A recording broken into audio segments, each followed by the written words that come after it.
আচ্ছা, কোরআনকে যদি আমি জিজ্ঞেস করি, কোরআন তোমাকে আল্লাহ তাআলা নাজিল করেছে, এবার আমাকে জবাব দাও, তোমাকে কার উপরে নাজিল করা হয়েছে?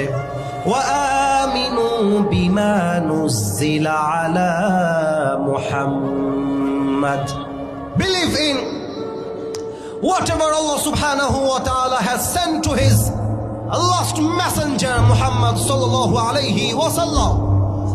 ঈমান আনো সেই মহা সত্য বাণীর উপরে, যে বাণীকে আল্লাহ তাআলা তোমাদের প্যারা হাবিব সাইয়্যিদুল কাউনাইন সাইয়্যিদুল মুরসালিন বিশ্ব মানবতার মুক্তির নবী মুহাম্মদুর রাসূলুল্লাহ সাল্লাল্লাহু আলাইহি ওয়াসাল্লামের উপরে চির সত্য বাণী হিসেবে নাজিল করে দিয়েছে। সুবহানাল্লাহ পড়বেন না আপনারা মিয়া?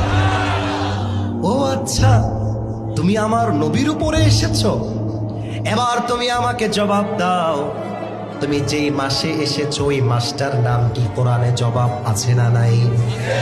শাহরু রমাদান আল্লাযী উনজিলা ফীহিল কুরআন, কোরআনটা নাজিল হয়েছে 12 মাসের সেরা মাস তথা রমজান মাস। ও আচ্ছা, রমজান মাসে এসেছো, এবার তুমি আমাকে জবাব দাও,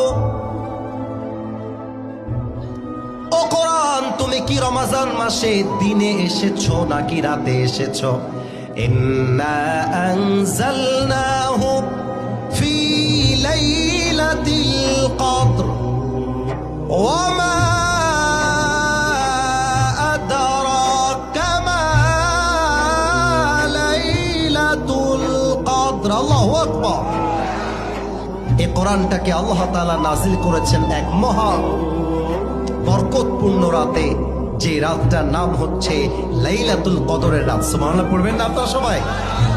ও আচ্ছা, লাইলাতুল কদরে এসেছো। আচ্ছা, কোরআনকে যদি আমি বলি, কোরআন তুমি কি উদ্দেশ্য নিয়ে এসেছো, কোরআনে তার জবাবটা আছে না নাই? 13 নম্বর পারা সূরা ইব্রাহিমের ফার্স্ট ভার্স, প্রথম আয়াত, কিতাবুন আনজালনাহু ইলাইকা লিতুখরিজান নাসা মিনায-যুলুমাতি ইলান-নূর। এই কোরআনটাকে আমি আল্লাহ নাজিল করেছি যাতে করে আমার নবী জাহান্নামী মানুষগুলোকে জান্নাতি মানুষ বানাতে পারে। সুবহানাল্লাহ পড়লেন না আপনারা?